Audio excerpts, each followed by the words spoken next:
I want to talk a little bit about my brother. My brother had major open heart surgery.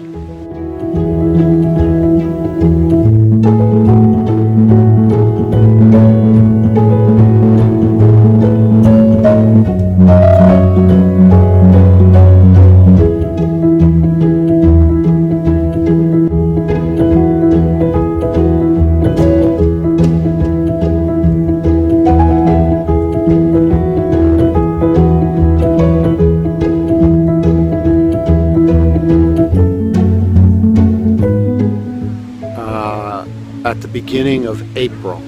So now we are the beginning of June, May, June, April, May, June, 3 months ago. The cardiac surgeon that did his surgeries with an S, Dr. Timothy Boyd Latham, is, I believe, one of the number one cardiac or heart surgeons in Canada, and probably ranks high worldwide at the Royal Columbia Hospital. He has done a remarkable job heading up a team of caregivers and specialists. My brother is doing better now, but it's been a lot longer than we thought it was going to be. Maybe 6 months ago or so, I don't remember the exact date, he began experiencing some heart-related issues, breathing issues, and it went on for a period of time until something needed to be done. And so tests were done, all kinds of angiograms where they put in dye and cameras and different x-rays and lots of blood tests. In fact, he continues to get blood tests every day, multiple, and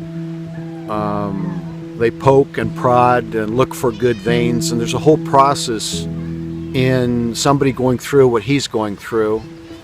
Maybe you've experienced it yourself, or maybe you've experienced it through a family member or a loved one or a good friend or somebody else.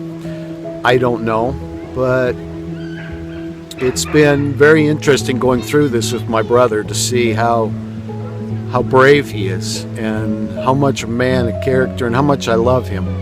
You know, my brother's younger than I am. He's at the other end of what were 3 sisters. One is no longer living here on this planet. She is in heaven. And I was so happy to know that I was going to have a brother, even though I was a teenager, 15 maybe, and he was at the tail end. We didn't get to know each other very well, except over the years in passing more than anything. But in the last years, I've had chance to spend time with my brother, and the blessing for me, which will always be from what we've just been through and what we're going through this last year and a half, has been the extended time with my brother, even though it's come at the expense of his health and suffering. And I know there's a new day coming where he's not going to feel any of the pain that he feels every day, and he's going to be well, and he is also going to be better than it was the way it was before, just like this whole situation that's going on all over the world. So, back to my brother's health. He had major heart surgery. I talk about that in an earlier video if you want to watch it. There was quite a bit of wind that day, but we take what we can get, we accept what we cannot change, right?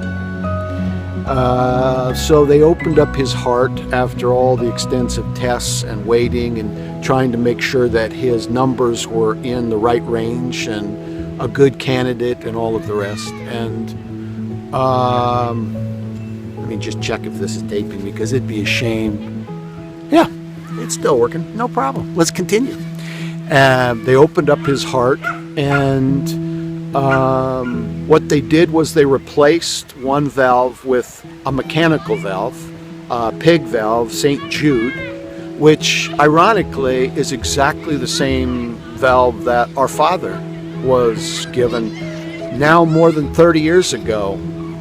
35, 40 years ago. It gave him 31, I think, years of life once he had that surgery, and so that's what we're hoping for my brother as well.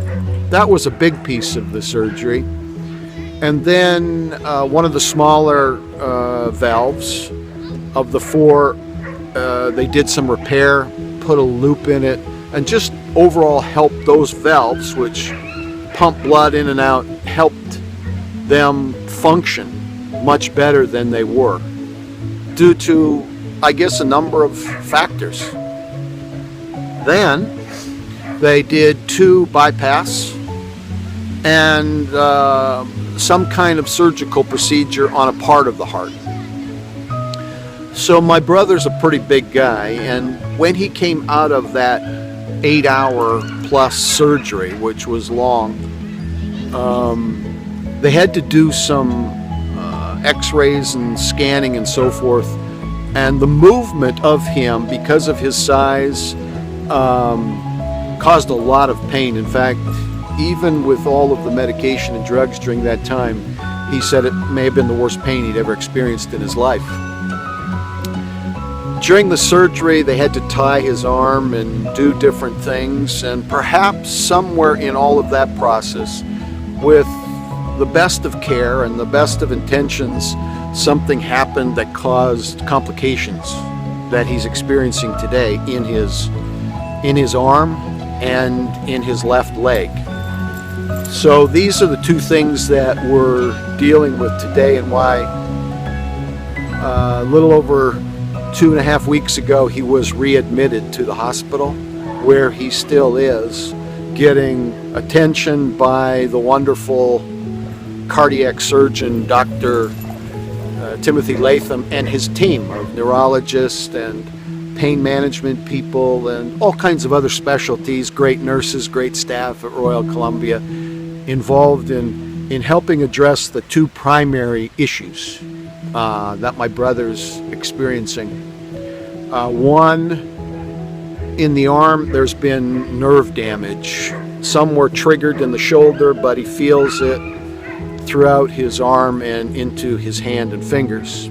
And also in the elbow, small blood clot. All of this we're hoping is now being treated and that he will recover fully.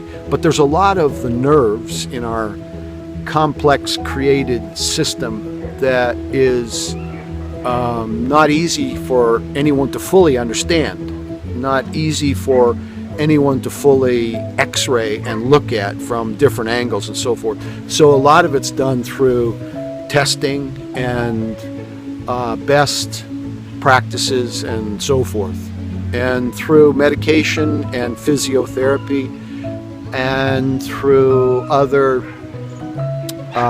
treatment methods, therapies, so forth.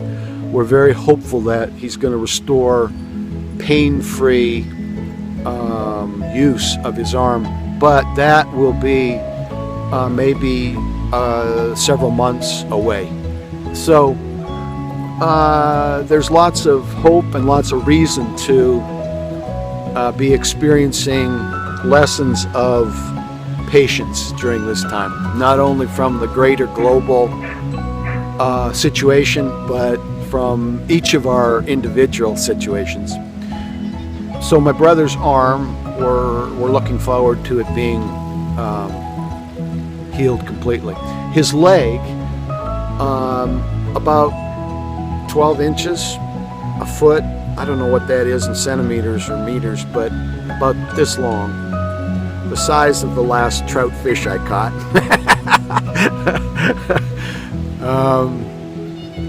They took out vein deep in his leg, long incision, long cut, long scarring. They took that out to do the bypasses to help the blood flow off of his heart, around his heart, and through his body in a more healthy way, dealing with blockage and so forth.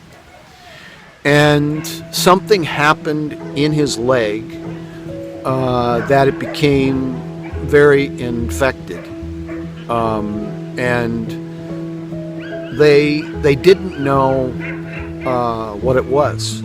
There were assumptions made early on, and before being readmitted to Royal Columbia, we spent the better part of 2 weeks going back and forth to another hospital, great caregivers, and getting an IV, getting INR blood tested, checked levels, and getting wound dressings and trying different things. And the doctor who specializes in pain management and in rather infectious diseases was stumped. Could not understand what it was in my brother's leg. Wasn't sepsis and wasn't some of the other things which were cultured and tested and ruled out. And she basically said this needs to all go back to the cardiac heart surgeon, because basically she didn't know how else to treat it, and it wasn't getting better. So this was the two sides of what my brother's currently going through in the hospital. Maybe next week he'll be able to leave. We're not sure. He's got a pump now attached, a suction pump to his leg that is pulling out all liquids and fluids. He's on new types of meds which they believe are actually addressing the infection and the problem. And so both with his arm and with his leg, we're again hopeful that although it hasn't come as quickly as we thought it might, the restoration and the healing, it's coming, and we're hopeful that he will, within a couple months be able to function more holistically. So that's an update on my brother's health. I love my brother very much. He's watching this YouTube right now from either the hospital. Yeah, maybe he's still in the hospital when I put this up. And so I love you very much, brother. And wishing and hoping and praying for your full 100% recovery so that you can experience another 50 or 60 years or more. Okay.